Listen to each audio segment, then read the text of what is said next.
जो मोह माया मान मत्सर मदन मर्दन वीर है, जो विपुल विघ्नों बीच में भी ध्यान धारण धीर है, जो तरण तारण भव निवारण भव जलधि के तीर है, वे वंदनीय जिनेश तीर्थंकर स्वयं महावीर है। जय बोलो महावीर भगवान की जय। रिखव काका, रिखव काका, अहो तुमचं म्यूट तरी करायचं. करतो करतो करतो आता चालू केली. मी ऐकून झाल्यावर तुम्ही म्यूट करताय. तर काय आज काय असते महावीर जयंती म्हणजे काय, आपल्याला काय फायदा, महावीर जन्मले हा काय, महावीरांचा जन्म झाला आज, त्यांचा हॅपी बर्थडे, तुम्हाला काय त्याच्यात.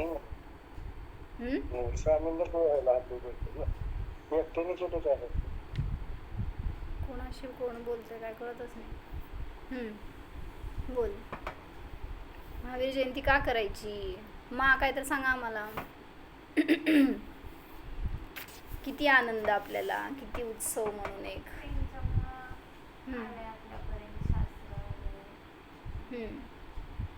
बर, म्हणजे मग सध्या महावीरांचं शासन आहे, महावीर तीर्थ चालू आहे, म्हणून सांगितलं की त्यांचं तीर्थ आहे, तर जोपर्यंत पुढचे तीर्थंकर होत नाही तोपर्यंत ते महावीरांचं तीर्थ म्हणलं जातं. मग अशा त्या वर्तमान शासन नायक भगवंतांचा आजच्या दिवशी जन्म झाला होता, ज्यांच्या निमित्तात की तीर्थाचं प्रवर्तन होणार होतं. म्हणून आणि ज्यांचा जन्म असा होता की आता ते पुन्हा जन्म घेणार नव्हते, हा त्यांचा शेवटचा जन्म होता, म्हणून सांगितलं की त्या जन्माला जयंती म्हटलं जातं, त्या जन्माचा उत्सव केला जातो किंवा त्या जन्माचं सेलिब्रेशन केलं जातं, कारण तो त्यांचा अंतिम जन्म होता आणि असा जन्म घेतलाय की जन्माचा आता नाश केला, म्हणून त्या जन्माचा दिवस आपण उत्सव करतोय, एक पर्व करतोय, महावीर जयंती करतोय. परवा सांगितलं ना माताजींनी काय, आपण हॅपी बर्थडे नाही करायचा का, सारखं मरणार आहे आणि सारखं जन्मणार आहे म्हणून. म्हणजे आपला जन्म हा शेवटचा नाही आहे, आपला जन्म हा त्या जन्माला आपण दोष मानलं नाही आहे. जन्म हा दोष आहे सांगितलं ना परवा आम्हांनी, जन्म आणि मरण हे दोष आहेत मा, तर त्या जन्माचा आपण आनंद करतोय, मग दोषामध्ये आनंद मानलं तर काय होणार आहे, पुन्हा पुन्हा दोष करत राहणार आहे, पुन्हा जन्म मरण करणार आहे. त्यांना किती आनंद होता हो, वर्धमान स्वामी आज जन्मले, त्यांच्या जन्माचा त्यांना किती आनंद होता, काय नाही ते तर ज्ञाता होते, गर्भात आले तरी सुद्धा त्यांचं वेदन चालू होतं, म्हणून सांगतायत की तिथं त्यांना त्यांच्याविषयी काहीच, त्या शरीराची प्राप्ती झाली, ते सगळं संयोग मिळाला, ती सगळी अनुकूलता, ते वैभव, ते सगळं नृत्यगान वगैरे हे सगळं तिथं बाहेर चालला होता उत्सव कल्याणिक. पण त्याचं काय, भगवंतांना त्याचं काय होतं, भगवान म्हणजे आता ते बालक, तीर्थंकर बालक, तर ते जन्मले तर ते त्या जन्मापासून सुद्धा भिन्न होते, अस्पर्शी होते. त्या जन्माच्या समयात म्हणा किंवा त्या सगळ्या त्यांच्या इंद्राच्या सगळ्या क्रियांमध्ये, त्या कल्याणकाच्या महोत्सवामध्ये पण ते सगळीकडं अस्पर्शी, त्यांना त्याचं ना आनंद न दुःख न काय त्याच्याविषयी विकल्प. मग म्हणायचं म्हणून असं किती तुम्ही अस्पर्शी राहू शकता. ठीक आहे, करा तुमचं सेलिब्रेशन करताय, बर्थडे सेलिब्रेशन, पण त्या दिवशी तुम्ही असे ज्ञाता राहून दाखवायचं, सकाळपासून रात्रीपर्यंत त्या कंप्लीट कार्यक्रमामध्ये सगळीकडं बस मी अस्पर्शी भिन्न ज्ञाता आहे, जन्म तर माझा नाहीच, असं किती राहू शकता हो. मा हां, कुठलं काय सजायचं असतंय, धजायचं असतंय, सगळ्याला बोलवायचं असतंय, खायचं प्यायचं असतंय, मजा करायची, नाचायचं, गाणं, सगळं ते म्हणजे कशात इन्वॉल्व झालो आपण, त्या शरीरामध्ये झालो. आणि ते शरीर म्हणजे मी, हे सगळं वेदन सुरू झालं. म्हणून सांगितलं की तुम्हाला त्या शरीरात राहण्याचा दोष आहे वाटत नाही, म्हणून ते ॲक्च्युली ते शरीर मिळण्याचं पण तुम्ही आनंद करायला नको आहे. म्हणून त्यांनी केला नाही कारण त्यांना त्याच्याविषयी विकल्पच नाही, किंवा त्यांना त्या शरीराचं एकत्व नाही, ममत्व नाही, त्याच्याविषयी काय ते मी आहे अशी भावभासनाच नाही. म्हणून सांगितलं काय ते त्यांनी केलं, म्हणून त्यांनी केलं नाही, इतरांनी केलं. कोण? देवगण येऊन त्यांचं केलं. तुमचं करू देत की मग, तुम्ही पण कल्याणी, तुम्ही पण जन्माला आहे ना आज, तर आजच्या दिवशी तुमचं येऊन देव करत असतील तर करू देत, पण तेवढी पात्रता आहे काय?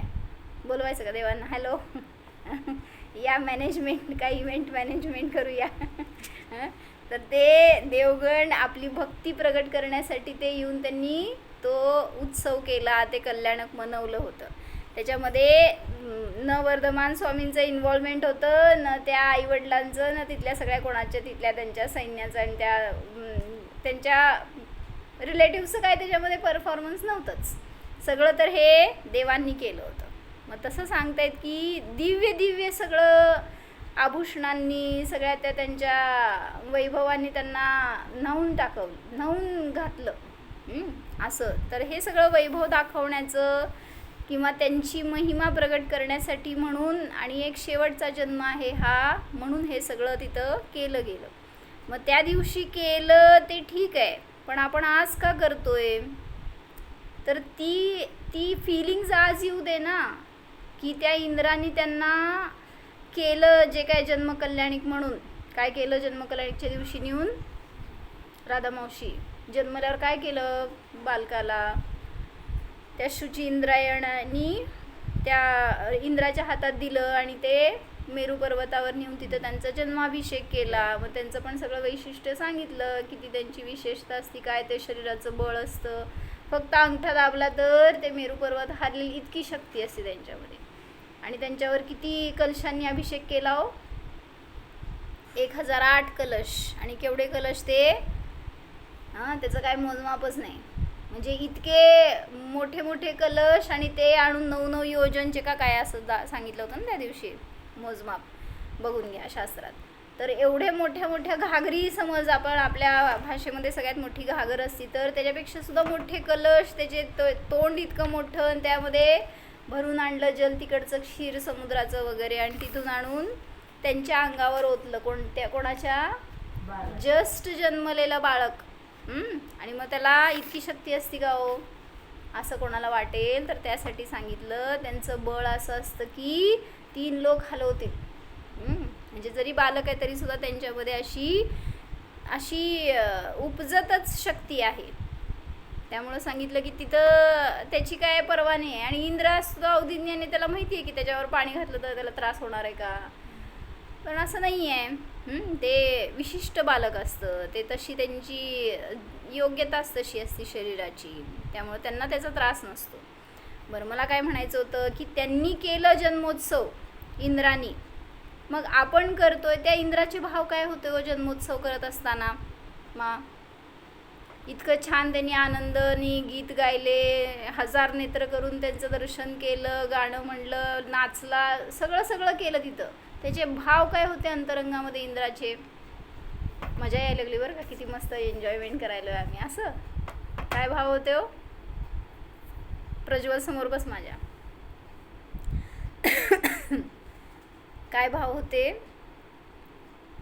की यांना आज अशी पर्याय मिळाली आहे, ते तद्भव मोक्षगामी आहेत, अशी पर्याय मला कधी मिळणार, किंवा त्यांच्याकडून मला त्यांच्यासारखं निरंतर आत्म्याचा अनुभव करण्याची कला प्राप्त हो, त्यांच्यासारखं मला सुद्धा मनुष्यभावाची प्राप्ती हो, ही भावना आहे अंतरंगामध्ये, जे की मला भवाभवाचा अंत करण्यासाठी कारण ठरेल. या भावनेपूर्वक ते तिथं त्यांचं उत्सव करतायत. आणि आपण काय केलं आज सकाळपासून? खरोखर तुम्ही पण महावीर जन्म कल्याणिक मनवलंय. काय केलं आणि काय खरे भाव झाले मला खरं सांगायचं. गेली ना मिरवणुकीमध्ये, काय केले भाव? बघितलं असेल तिथं काय होतं पालखीमध्ये. हां, मग ते जे पण असेल तुम्ही केला, भगवंतांचं दर्शन केलं असेल मंदिरात, काय दिवसभर आज महावीर कल्याणिक म्हणून तुम्ही जे काय मनवलं असेल ते भाव काय केले हो. उगीच जोडून बोडून जिडून सांगू नको आता मला, जे केले खरं खरं ते. हां मंदिरात गेल्यावरती बाहुबली मंदिरात दर्शन केलं तेव्हा असा विचार केला की बघा महावीर भगवान जसं मोक्षाला गेले तसं मला पण मोक्ष प्राप्त हो. छान, बर, बाकी बेस्ट. इतर वेळेस असं काय पण इतर वेळेस पण करायचं नको का मग. ते एकदा बरं. असं बाबा असं छान, एकदा केलं म्हणजे तरी साजरं झालं, चांगली गोष्ट आहे. काय भाव केले प्रज्वल. केले असले तर सांगायचं, उगीच जोडून सांगायचं नाही. आता सकाळपासून काय उत्सव म्हणून केला असाल त्याच्यामध्ये भाव उज्ज्वल, काय उज्ज्वल भाव झाले, प्रज्वल भाव झाले. ध्यान केलं. ध्यान केलं, बर. अजून असं काय नाही, वेगळं काय नाही. हां, म्हणजे मला म्हणायचं आहे ते आजकाल लोक काय करताय, तो तुमचं जुलूस काढायचं, मिरवणूक करायचं, त्याच्या मागं लोकांची बुद्धी कुठं आहे. म्हणजे आता बघितलं सगळ्यांचे काय काय आलेले फोटो आहेत आणि ते हे स्टेटस ठेवलं आहे सगळ्यांनी. कशासाठी जायचं हो त्या पालखीला, त्या मिरवणुकीला. म्हणले ढोल वाजवायला मिळणार, नवीनच ना फॅड. म्हणलं कधी महावीरांनी ढोल वाजवलाय का हो. कधी महावीरांनी नाचलंय का ते जन्म झाला माझा म्हणून. काय केलं आणि आपण काय काय करतोय. ते आलंय ना याच एका पंडितांचं प्रवचन शॉर्टमध्ये की ते म्हणले सगळ्यांना त्या स्वतःच्या घरातल्या तिजोरीमध्ये जेवढे दागिने असतील ते घालायचेत अंगावर. हां, सगळे घरात नसले तर नवीन जाऊन कपडे आणायचेत आणि ते घालायचे, ते दाखवायचे. हां, म्हणजे कुठं चालली आहे सगळी बुद्धी. आणि परत म्हणले की ते त्या मिरवणुकीत नाचणार करणार, पाणी तहान लागल्यावर काय प्यायचो. म्हटले काय देतील ते प्यायची तयारी. काय त्या खायला दिले तर खायची तयारी सगळं. त्याच्यामध्ये काय भक्ष काय त्याचं दिवस रात्र शुद्ध अशुद्ध कशाचे विकल्प नाही, एकदम निर्विकल्प असतो. म्हणले म्हणजे ह्याच्यासाठी गेलोय का. उलट तिथं सगळं करत असताना ही तर होती का जराशी ओढ आपल्याला की त्या भगवंतांनी सगळ्याचा नाश करण्यासाठी जन्म घेतलाय आणि आपण सगळं भोगण्यासाठी त्या मिरवणुकीत गेलोय. म्हणजे धर्म म्हणून आज काय त्याच्या मागं भावनाच राहिली नाही. म्हणून हे सगळं करणं त्याला उत्सव नाही म्हणायचं, त्याला जन्मजयंती म्हणायचं नाही आहे. त्याची होऊ दे ना, थोडंसं स्पर्श होऊ दे आपल्याला अंतरंगामध्ये की महावीरांचा जन्म उत्सव करतोय म्हणजे आपल्यासाठी किती मोठं फायद्याची गोष्ट आहे ती. एक किती आपल्याला आनंद यायला पाहिजे की त्यांच्यासारखा जीव आज आपल्याला आदर्श आहे. त्यांनी जे काम केलं ते आपण आज करायला पाहिजे. हे सगळं डोळ्यासमोर ठेवून इतर दिवशी आठवत नाही तर ॲटलिस्ट अशा दिवशी तरी त्यांच्याबरोबर राहण्यासाठी म्हणून उत्सव करा, नाहीतर काय फायदा नाही. मग एक आज मला असं नोट आलं होतं, महावीर कसे आहेत ह्याच्यावर त्यांनी एक मेसेज दिला आहे. हो, ते चांगलं वाटलं जरा असं, ते मी लिहून घेतलं आहे. महावीर म्हणजे कोण होते ह्याच्यासाठी बरं का. महावीर शापत नाहीत, महावीर कोपत नाहीत. काय शाप देत नाहीत, कोप करत नाहीत. महावीर नवसाला पावत नाहीत. महावीर कोंबडा बकरी मागत नाहीत. महावीर चमत्कार करत नाहीत. मग काय पाहिजे महावीरांना. महावीरांना पूजा नको, कीर्तन नको. महावीरांना ढोल ताशे नको, नर्तन नको. महावीरांना हत्ती घोडे गर्दी नको. महावीरांना मिरवणूक व कीर्ती नको. महावीर तर कोण आहेत किंवा कोण नाहीत ह्याच्यासाठी सांगितलं की महावीर मोक्षदाता नाहीत, महावीर दुःख हरता नाहीत. महावीर मात्र ज्ञाता आहेत, मोक्ष मार्ग प्रदाता आहेत. महावीर सांगतात जगा आणि जगू द्या, जाणा आणि जाणू द्या, जाणा आणि जाणवू द्या. काय हो, महावीरांचा संदेश एवढंच माहिती आहे की जगा आणि जगू द्या. पण महावीर स्वतः जाणत होते आणि ते सांगत होते तुम्ही पण जाणा. हा संदेश आपण त्यातून घेतला तर म्हणजे जगा आणि जगू द्या हे सगळ्या जीवांवर केलेली करुणा आणि त्यांच्या वात्सल्य प्रगट होतं त्यातून, त्या भावनेतून, आणि अहिंसेचा संदेश मिळतो. आणि जाणा आणि जाणू द्या म्हणून काय मिळतं, म्हणजे मला मार्ग मिळतोय. हे जगा जगू द्या हे सगळ्या जीवांसाठी झालं, पण जाणा म्हणजे मला सांगितलं स्पेशली की तू स्वतःला जाण आणि इतरांना सुद्धा जाण, म्हणजे स्वपरभेद विज्ञान कर, तरच तू सुखी होऊ शकशील. याच्यासाठी सांगितलं की परिस्थिती कशी खराब होत गेली आहे आजपर्यंत, केव्हापासून, समज आदिनाथ भगवंतांपासून आत्तापर्यंतची परिस्थिती कशी झाली आहे. ह्याच्यासाठी म्हणून उदाहरण सांगितलं आहे की जेव्हा त्या काळात पण लोकांना कशाय होते, त्या काळात पण असं ईर्ष्या, मत्सर, द्वेष किंवा काय सगळ्या विकारी प्रवृत्ती सगळं होतं काय तर म्हणले की बाहुबली आणि भरत ह्यांच्यामध्ये युद्ध झालं नाही का हो, पण युद्ध कसं झालं, असं की इतरांना त्याचा त्रास झाला नाही किंवा इतर जीव त्याच्यामध्ये जीवघात झाला नाही. म्हणजे ते म्हणलं ना काय, नेत्रयुद्ध, जलयुद्ध, मल्लयुद्ध हे खेळलं त्यांनी आणि त्यातून त्यांनी जे साध्य करायचं होतं ते केलं. म्हणजे इतरांना त्रास होऊ नये ही त्यांचं दृष्टी होती, इतरांचा जीव जाऊ नये, काय रक्तपात होऊ नये वगैरे. म्हणजे किती कमी कषाय त्या काळातल्या.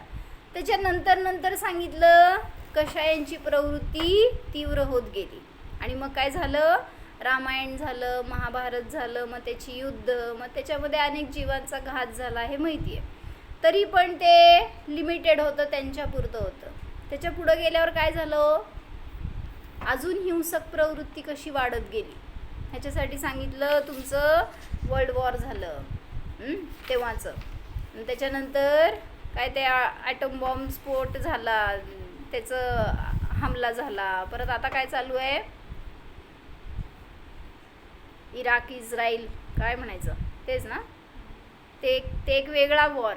तर त्याच्यामध्ये त्यांनी दाखवलं अशी छोटी छोटी मुलं आहेत जी तिथं इतकं मोठ्या प्रमाणात ते युद्ध चालू आहे की असं ते हेलिकॉप्टरनी, त्या विमानांनी बॉम्ब टाकायला लागलेत त्या तिथल्या गावांवर, तिथल्या मोठ्या मोठ्या बिल्डिंग्सवर.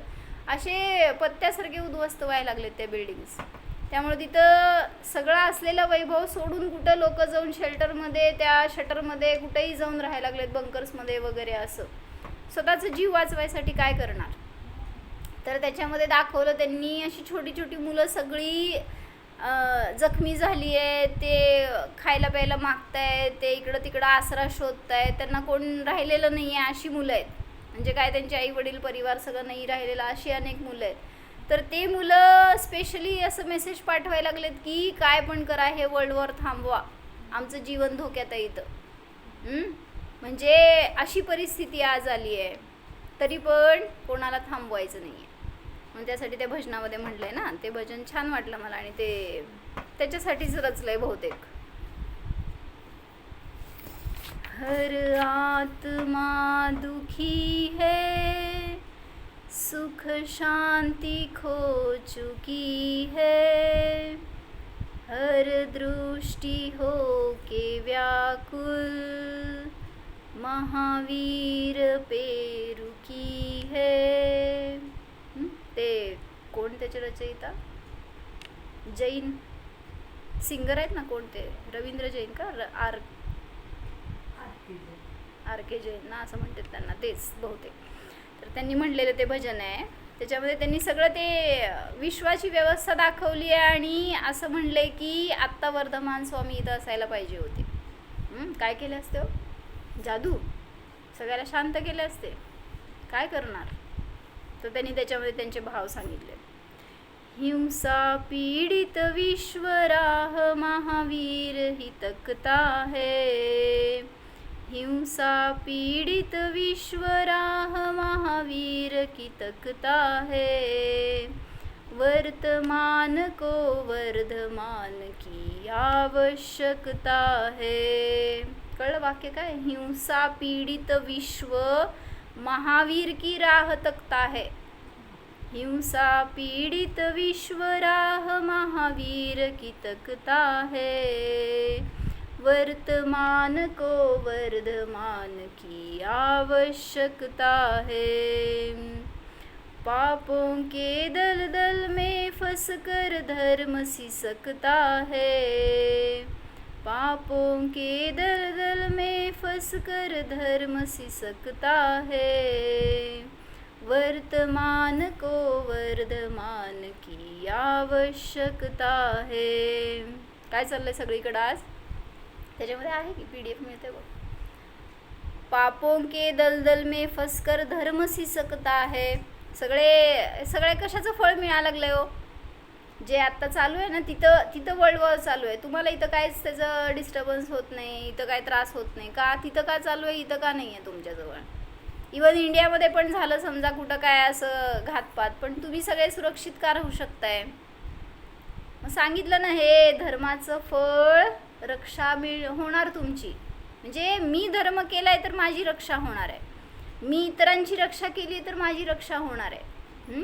मग तिथं पण सांगितलं पापाचं फळ आहे हे की अशी दुर्दशा त्यांना भोगावी लागते. कारण ते देशांमध्ये अनेक काय म्हणायचं मोस्टली नॉन व्हेजिटेरियन लोक आहेत आणि सगळा घातपातच असतो. मग जेवढं इतर जीवांचा घात करताय, हिंसा करताय, त्याच्यातून आनंद मानतोय, त्याच्यातून भक्षाचं न विचार करता खातोय पितोय, तर तसंच फळ भोगावं लागणार. फक्त ते एकदम मिळायला लागलंय आता, त्यामुळं ते दिसतंय. म्हणून सांगितलं पापों के दलदल में फंसकर धर्म सिसकता है. एखाद्याला वाटतं की मी इतकं धर्म करतोय तर मला का असे उदय येत आहेत? का हो? तिथं पण असतील कोणी जीव तसे जे उगीच पापाचं फळ भोगतायत असं वाटत असेल त्यांना. तर सांगितलं केलंय पाप तर फळ भोगावंच लागेल. वर्तमानात तुम्ही करताय असं दिसत असेल तुम्हाला, पण पूर्वी केलेल्या पापाचं फळ भोगावंच लागणार. आणि त्या देशांमध्ये असं कोण आहे हो की ज्याला भेदविज्ञान आहे, ज्याला धर्माची ओळख आहे, ज्याला जीव दया माहिती आहे, ज्याला अहिंसा माहिती आहे? काय असं जिनं धर्माविषयी आस्था श्रद्धा त्याचं पालन किती म्हणून आहे तिथं? मग जिथं अशा ठिकाणी फक्त हिंसाचार चालतो, पापाचार चालतो, अशा ठिकाणी जाण्याची सगळ्याला रुची. कुठं जायचं आहे? फॉरेनला जायचं आहे. हां, कशासाठी जायचं आहे? असं फळ भोगायला. अशी किती धडपड असती लोकांना. म्हणून मी पूजाचा फोन आलता मग आता, डॉक्टर पूजा आहे का समोर माझ्या? नाही. तर तिला म्हणलं, तिला धडपड होती ना, ते तिचं काय होणारा नवरा बघायला येणारा होता, तो फॉरेनचा आहे, अमेरिकेचा. म्हणलं हाय का तिथं जिवंत का काय झालंय बघितली का, विचारलं का? तर म्हणली आता जायचे किती विचार आहेत म्हणलं तिकडं. हे म्हणली आता कुठं जायचं नाही, आता इथंच राहायचं आहे म्हणली. त्यालाच इथं बोलून घ्यायचं. म्हणजे काय झालं हो, अशा ठिकाणी जायचं जिथं आहे इथं चांगलं चालू आपलं, तर हे सोडून पापामध्ये जाण्याची किती तयारी लोकांना. पापों के दलदल में फंसकर धर्म सिसकता है. पापाचं उदय यायला लागला की पहिला धर्म सोडतो जीव. म्हणून सांगतायत की धर्म सिसकताय म्हणजे शेवटचे श्वास घ्यायला लागलाय असं म्हणजे धर्म संपायला लागलाय आपल्यातून. म्हणून सांगतायत काय करा, पहिल्यांदा आत्मपरीक्षण करा आणि धर्माला स्वीकारा, धर्माची शरण घ्या, तर शक्ती वाढणार आपली आणि आपली सुरक्षा होणार. हिंसा के बादल छाए संसार पर, सर्वनाश के दुनिया खड़ी कगार पर. नहीं शास्त्रों में अब शस्त्रों में होड़ है, मानवता रोती है अपनी हार पर. महावीर ही पथ भूलों को समझा सकता है. महावीर ही पथ भूलों को समझा सकता है. वर्तमान को वर्धमान की आवश्यकता है. कोण वर्धमान? वर्तमानामध्ये वर्धमानाची आवश्यकता आहे म्हणतायत. ते वर्धमान तर तुमच्याजवळ येणार नाहीत. कोण येणार आहे हो? असा वर्धमान स्वरूप आपला आत्मा आहे ना, त्याची शरण जावा तर तोच आपल्याला या दुःखातनं, या पापातून, या संकटातून, या शरीरातून, या संसारातून बाहेर काढण्यासाठी समर्थ आहे. बाहेर बाकी समोर वर्धमान स्वामी आले तरी सुद्धा ते तुम्हाला त्याच्यातून बाहेर काढू शकत नाहीत. म्हणून सांगतायत कोणाची शरण जायचं आहे. म्हणजे जन्म तर हा जीव जन्म तर घेत नाही आहे. वर्धमान स्वामींचा जन्मदिवस म्हणून करतोय आपण, पण ज्या दिवशी मला माझ्या वर्धमान स्वभावाचा अनुभव झाला तो खरा जन्मदिवस आहे. कोणाचा? वर्धमानांचा नव्हे, माझा. ज्या दिवशी मला माझ्या आत्म्याची ओळख झाली तोच खरा आपला जन्मदिवस. त्याच दिवसापासून आपला धर्म सुरू झाला असं म्हणलं जातं. म्हणून म्हटलं की असं या हिंसाच्या या सगळ्या चक्करमध्ये पडायचं नसेल तर, सुरक्षित राहायचं असेल तर खूप अंतप्रेरणेने धर्माला लागलं पाहिजे. जेवढं शक्य आहे तेवढी शक्ती आपली, तेवढं ज्ञान हे धर्म साधनेमध्ये करायला लावायला पाहिजे. त्याच्यातून स्वाध्याय ध्यानातून आपल्याला तेवढे परिणाम जरी केले ना, जरी तुला समज आज काम खूप आहे घरामध्ये आणि नाही मिळालं तुला स्वाध्याय करायला, पण तुझे जे भाव आहेत ना की मला स्वाध्याय करायचं आहे, मला ध्यान करायचं आहे, हे जे तीव्र भाव आहेत ना हे सुद्धा तुला पुढण्याचं काम करून देत आहेत. म्हणजे त्याच्यात सुद्धा सुरक्षा आहे तुझी. म्हणजे झाला स्वाध्याय हे म्हणायचं आहे. ज्याला इतकी इच्छा तीव्र झाली आहे ना मला हे करायचं आहे, तर त्याचा तिथे स्वाध्याय सुरू झाला, भलेही त्याच्याकडनं नाही घडला ना तरी सुद्धा. मग असं सांगितलं ध्यानसुद्धा तुम्हाला काय एका ठिकाणी बसून असं करायची गरज नाही आहे. नाही वेळ मिळाला तर कुठं ध्यान करायचं आहे, कसं करायचं आहे? चालता चालता करा, खाता खाता करा, झोपल्यावर करा, जिथं असेल तिथं ॲटलिस्ट शब्दाने तरी स्वतःला सांगा की मी हे करणारा नाही आहे, मी जाणणारा आहे. म्हणजे हे तर शिकवलं आपल्याला माताजींनी. म्हणून सांगितलं आपल्याला आपला जन्म जर साजरा करायचा असेल तर जीवाचा जन्म बघा. जीवाला ज्या दिवशी ज्या समयात आपण ओळखलं तिथं जीवाचा जन्म झाला आपल्यासाठी. अन्यथा शरीराचा जन्म तर अनेक वेळा झाला, अनेक वेळा मेलो, पण त्याच्यातून कधीही बाहेर पडू शकलो नाही. म्हणून त्या चेलना होती ना, अंजना चेलना, तर चंदनाची गोष्ट आहे ना, तर त्याच्यामध्ये एक पुस्तक आहे ॲक्च्युली माझ्याकडं, ते नाही मिळालं आत्ता मला. त्याच्यामध्ये महावीर जेव्हा गृहस्थ दशेत होते, अजून ते ब्रह्मचारी होते घरामध्ये प्रज्वल, तर त्यावेळीस त्यांच्या ह्या मावश्या दोघं, कोण, चंदना आणि अजून कोण कोण अशा होत्या, तर त्या मावश्या आणि त्रिशला हे सगळेजण एकमेकांशी इतके सुंदर तत्वचर्चा करायच्या. त्याच्यामध्ये आलं आहे त्या पुस्तकामध्ये, ते आता मला मिळालं नाही, परत आणून दाखवेन पाहिजे तर वाचून. तर त्यामध्ये त्यांनी एवढं छान तत्वचर्चा घेतली आहे की हे लहान होते महावीर आणि मावश्या सगळ्या मोठ्या, तरीसुद्धा यांच्या शब्दाने ते सगळ्यांचं स्थितीकरण व्हायचं. आणि यांची दृढता इतकी त्या ब्रह्मचर्यामध्ये, इतके ते स्थिर, इतके आनंदात, कोण, महावीर स्वामी. तर त्यांच्या आनंदाला पाहून चंदनेने संकल्प केला होता. काय म्हणजे वर्धमानांनी तर सांगितलं होतं की मी दीक्षा घेणार, मी आत्मसाधना करणार, हे सगळं त्यांनी त्यांचं विचार प्रकट केले होते. मग त्यावेळेस इथं त्याच वेळी चंदनाने पण संकल्प केला होता, ज्या दिवशी तुला केवल ज्ञान होईल त्या दिवशी मी पण दीक्षा घेईन, असं त्याच दिवशी सांगून टाकलं. काय केलं, प्रतिज्ञा केली होती अशी. काय केली प्रज्वलनी प्रतिज्ञा, लगेच मी पण दीक्षा घेणार, मी पण ब्रह्मचर्य त्याच दिवशी घेणार, असं म्हणायचं का? म्हणजे त्यांनी त्यांचा मार्ग प्रशस्त केला. आणि मग त्याच्यानंतर सांगितलं, त्यांचे फार मस्त चर्चा घरात झालेली वगैरे आहे, असं ते त्यातनं वाचू आपण पाहिजे एक दिवस.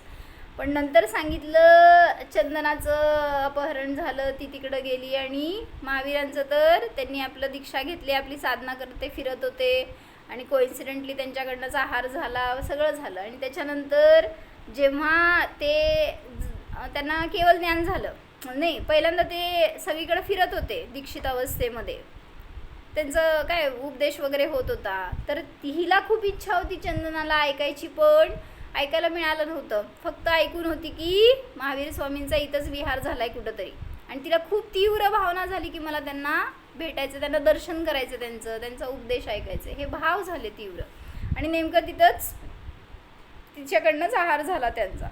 आणि मग तिथून गेले आणि ते जेव्हा स्थिर झाले स्वभावामध्ये, त्या समोश्रणामध्ये स्थिर झाले, तिथून ते त्यांची साधना करत त्या समोश्रणाचा सुद्धा त्याग केला आणि केवळ ज्ञानाला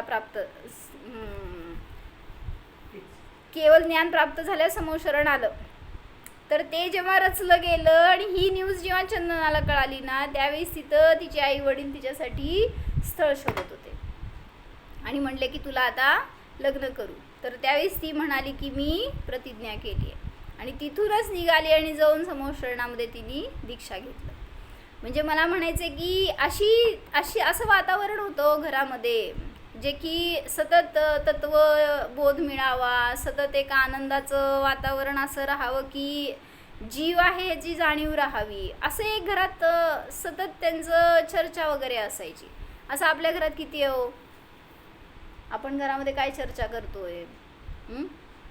आपल्यामध्ये किती आदिनाथ असतात, किती महावीर असतात, किती वेळ ते मुनी असतात, ते अरिहंत सिद्ध असतात, किती वेळ चर्चेमध्ये असतात सांगा.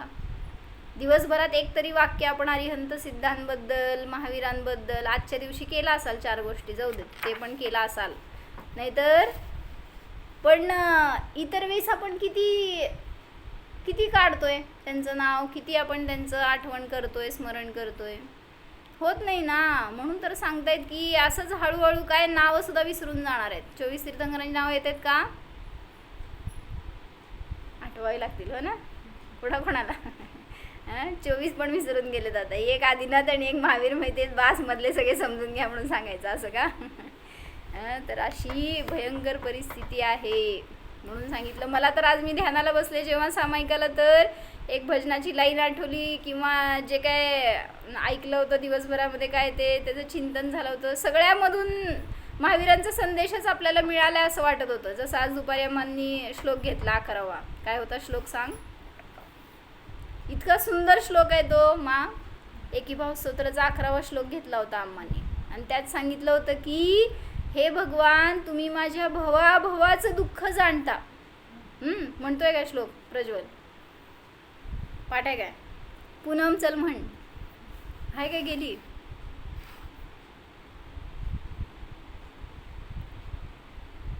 पूनमनी पाठ केलाय. पूनम म्हण.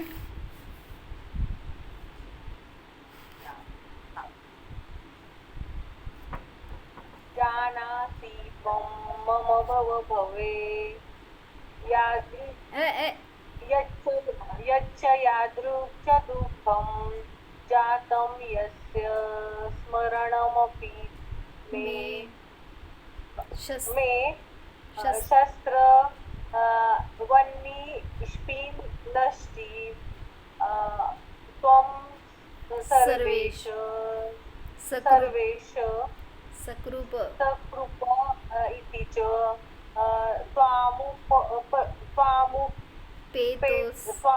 त्वामुपेतोसि तस्मै. राहू दे, अजून एकदा कर पूनम. उद्यापर्यंत वेळ देते तुला.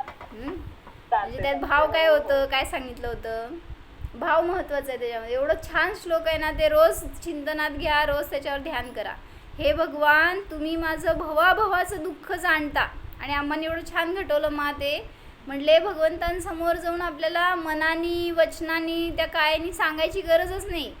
समोर जाऊन उभारला तर भगवान तुम्ही जाणता. काय जाणता? मी काय काय दुःख भोगून आलोय ते मी सांगणं म्हणजे पण शब्दात मांडता येणार नाही मला, इतकं दुःख मी भोगलंय. मला त्यावेळेस तिथं असं दिसलं की महावीर भगवान सांगतायत आपल्याला की हे जीवा इतकं दुःख भोगून आलाय तरी बी आता अजून दुःखाची मागणी करतोय. म्हणजे शरीराची मागणी करतोय म्हणजे काय करतोय? शरीराचा उत्सव, जन्म महोत्सव करतोय स्वतःच्या. तर तिथं आपण पुन्हा शरीर मागितलं म्हणजे दुःखच मागितलं.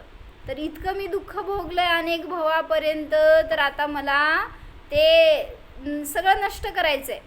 म्हणून मी तुमच्या जवळ आलोय. तुम्हाला मी माझ्यामध्ये स्थापन केलंय. आता तुम्ही जे कराल ते माझ्यासाठी प्रमाण आहे. म्हणजे माझं सगळं चांगलं करणं आता तुमच्या हातात आहे, असं तिथं भगवंतांना सांगितलंय. आणि हे श्लोक मी म्हणलं आणि म्हणलं भगवान महावीर, तुम्हाला मी माझ्यामध्ये स्थापन केलंय ना, तर किंवा माझा स्वतःचा आत्मा महावीर स्वरूप आहे, तर आता मला कुठल्या दुःखाची चिंता नाही. असं थोडंसं भाववासना करा. आपल्या जाऊ दे, चर्चेमध्ये नाही आलं तर ज्ञानामध्ये तरी येऊ दे. जे काय त्यांनी केलेली साधना, त्यांचा अनुभव तसा मला पण करायचा आहे. तसंच मला सुद्धा एक जीवन तसं सुंदर जगायचं आहे. असं प्रत्येक श्लोकातून, प्रत्येक भजनातून सुद्धा आपल्याला महावीरांचा संदेश मिळतो. फक्त आपण ते घेण्याची कला यायला पाहिजे आपल्याला.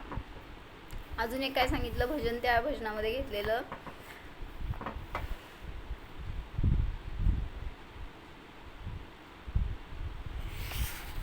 धन्य धन्य वो क्षण कब आए, जब भीतर में वैराग्य आए.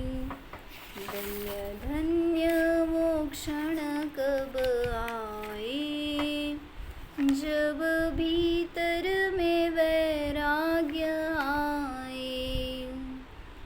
एक पल भी ना कष्टों से मुक्ती मिली. जन्मलाय ना तुम्ही या शरीरामध्ये, तर भगवान जन्मले तर त्यांना न त्या शरीराचं कष्ट होतं, न त्या जन्माचं कष्ट होतं, न त्या जीवनात कष्ट होतं. असं जन्म मिळाला होता त्यांना, म्हणून जन्मजयंती होती. आपण जन्मलोय तर एक पल भी ना कष्टों से मुक्ति मिली, एक भी सांस राहत की हमने न ली. ज्ञान ऐसा मिले जानू अपनी दशा, घोर कष्टों के क्षण कैसी थी दुर्दशा. काय कळलं? एक आजपर्यंत एक तरी श्वास तुम्ही सुखाचा घेतलाय हो म्हणून सांगा. किती श्वास घेतले तो?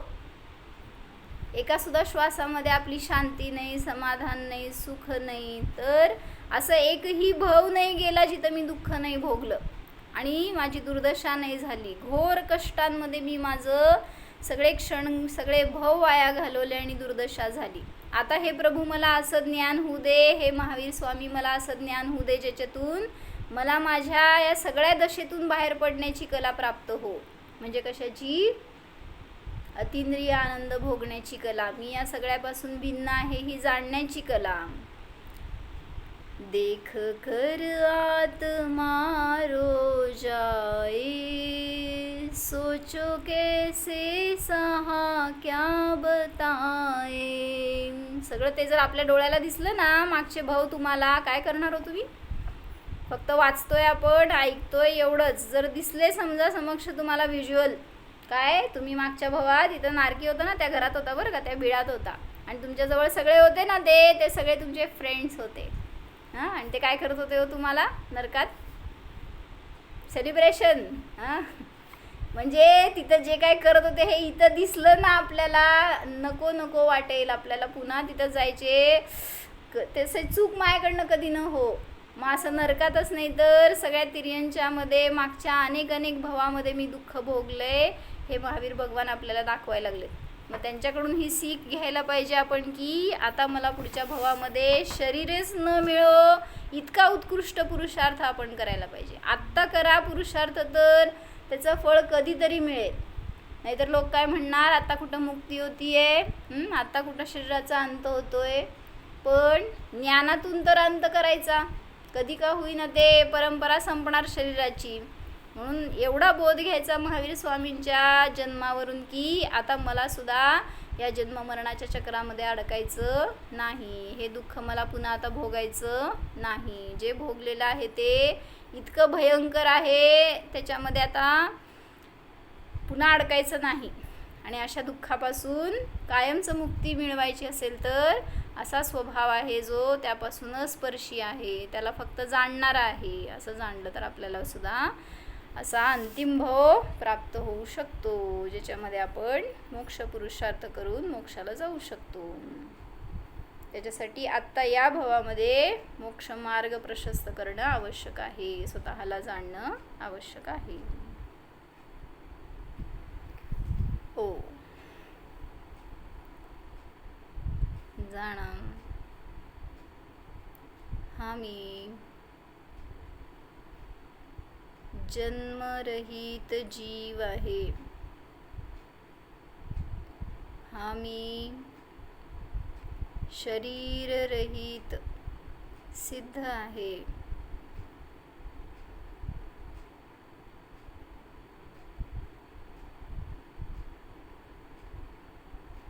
हा मी जीव निसंसार स्वरूप आहे. जेथे जन्म मरण आहे तेथे संसार आहे. हा मी तर या जन्म मरणाने रहित, संसाराने रहित, बस ज्ञाता मात्र आहे. नित्य आनंद स्वरूप आहे. अस्पर्शी आहे, जाणणाराच आहे. मी आहेच.